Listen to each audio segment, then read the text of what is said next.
Hello everyone. तो जहाँ उस दिन हमने छोड़ा था, आज उसको थोड़ा सा डिटेल में डिस्कस करेंगे बिकॉज ये एक बहुत इंपॉर्टेंट टॉपिक है जिसको हम सबको जानना है 31st से पहले। तो आपको, मेरे को, हम सबको, हम में से बहुत सारे लोगों को इनकम टैक्स के बार बार नोटिस आ रहे हैं। उनको इन्फॉर्मेशन सीख करने के मैसेजेस आ रहे हैं, उनको इन्फॉर्मेशन सीख करने की ईमेल्स आ रही हैं, कईयों को नोटिस आ रहे हैं। अब वो अलग अलग पार्ट में आ रहे हैं। किसी को वो in regards to exceptional donations आ रहा है, किसी को in parts of access deductions आ रहे हैं, या अलाउंसेस किसी ने ले रखे हैं उसलिए आ रहे हैं। ठीक है। तो बहुत सारे, मतलब आप में से मेरे क्लाइंट्स का सवाल है, बहुत सारे आप में से मेरे व्यूअर्स का सवाल था। मतलब बहुत सारे मेरे को कॉल्स आ रहे हैं, मतलब रेगुलर कॉल्स आ रहे हैं। मैं 2 दिन से वीडियो भी नहीं बना पाया बिकॉज ये एक बहुत बड़ा कंसर्न है जिसको मैं एड्रेस करना चाह रहा था। जो हमारा इनकम टैक्स डिपार्टमेंट है, जो ये मेल ड्रॉप कर रहा है, जो ये मैसेजेस ड्रॉप कर रहा है, इसका बहुत बड़ा एक रीज़न ये है कि मोस्ट ऑफ द क्लाइंट्स ने या तो कुछ एक्सेप्शनल दिखा रखा है, चाहे वो जेन्युइन है या नहीं है उसकी बात हम बाद में करेंगे। या तो वो एक्सेप्शनल दिखा रखा है, या सेकेंडरी ये हो सकता है कि कुछ वो थोड़ा सा हटके है। अभी मैं एक क्लाइंट की बात कर लेता हूँ। मेरे को उनका कॉल आया कि सर ऐसे ऐसे मेरे को एक नोटिस आया हुआ है। मैंने कहा सर आप भेज दो, मैं देख लेता हूँ। तो जब मैंने वो कंटेंट, मतलब जब मैंने देखा उसका नोटिस का कंटेंट, वो नोटिस था ही नहीं। वो उसने इन्फॉर्मेशन मांग रखी थी। उसने कहा कि आपके पास 70 लाख रुपए की ट्रांजेक्शन हुई है AIS में और आपने ITR नहीं भरी हुई, बट उसकी ITR भर दी थी। तो वो मैसेज तो पहले आ चुका है, इसका मतलब पहले से ड्राफ्टेड था, ITR जा चुकी थी।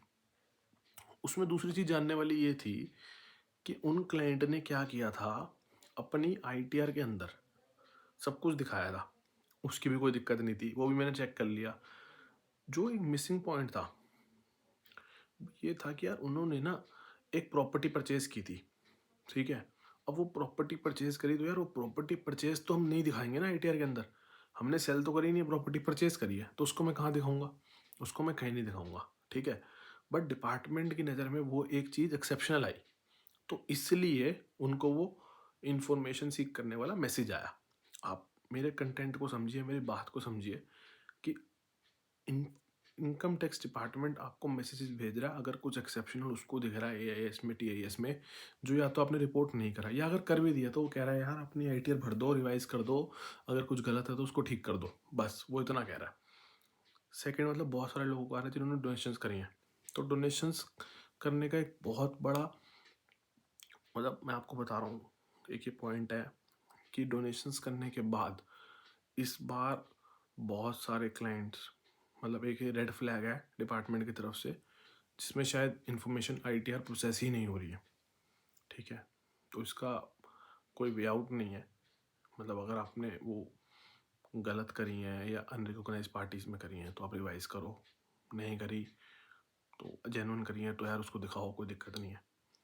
ठीक है। बहुत सारे लोगों को नोटिस आ रहे हैं यार अलाउंसेस के ऊपर, इसके ऊपर, कहीं लोग वैसे ही घबराए हुए हैं कि यार हमारे को नोटिस आ गया। तो नोटिस आना तो बात की बात है, आप इंफॉर्मेशन जो वो डिपार्टमेंट मांग रहा है उसको नोटिस मत बताइए, पहली बात तो ये। सेकंड थिंग, वो नोटिस किस सेक्शन में आया है उसको अपने कंसल्टेंट को, अपने CA को जाके बताइए। ठीक है। अगर आपको कुछ एक्स्ट्रा ऑर्डनरी लग रहा है तो, या आपके दिल को पता है, आपके दिमाग को पता है कि नहीं यार ये चीज़ मैंने चोरी करी है, ये चीज़ मैंने गलत दिखाई है, ठीक है, तो उसको 31st से पहले आप रिसॉल्व करिए। 31st लास्ट डेट है ITR रिवाइज करने की। ITR उसके बाद भी रिवाइज हो जाएगी, बट वो अपडेटेड रिटर्न में जाएगी। जब वो अपडेटेड रिटर्न में जाएगी तो उसका एक ये है कि जिस सेक्शन में आपने अपना ITR भरी है, मतलब ओल्ड रिजीम या न्यू रिजीम, उसी में आपको अपडेटेड रिटर्न भरनी है। अपडेटेड रिटर्न जब आप भरेंगे तो उसको, उसमें आपको एडिशनल टैक्स पेमेंट करनी पड़ेगी।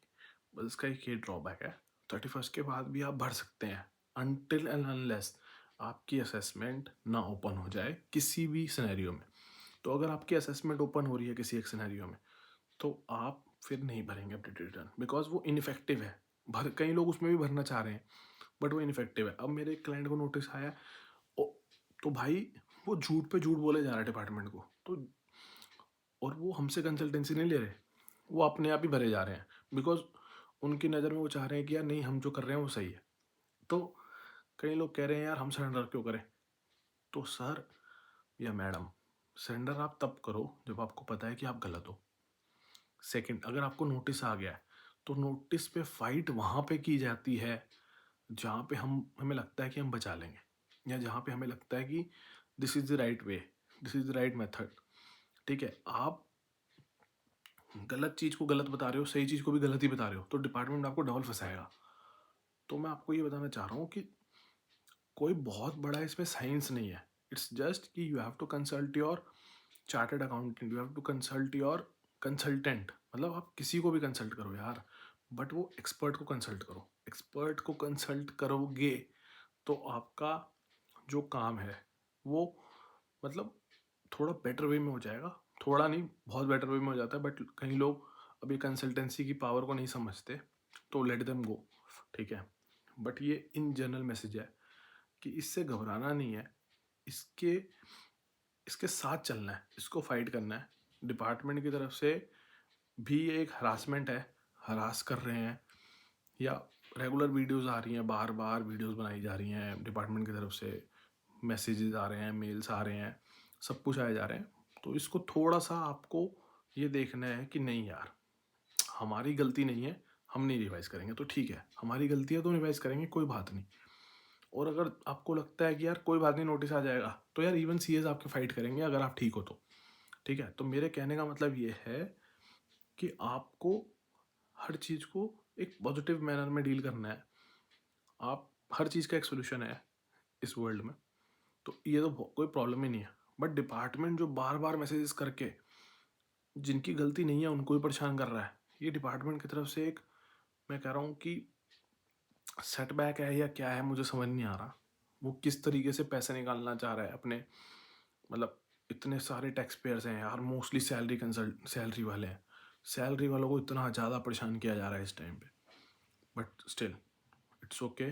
ठीक है, आप अपने कंसल्टेंट के पास जाइए यार, अपने सीए के पास जाइए, आपको कुछ हेल्प चाहिए हो तो आप मेरे पास आइए, आप कमेंट बॉक्स में कमेंट करिए, आपको जो पूछना है मेरे डीएम में आइए, मैं हर चीज़ में आपकी हेल्प करूँगा जिसमें मैं कर सकता हूँ।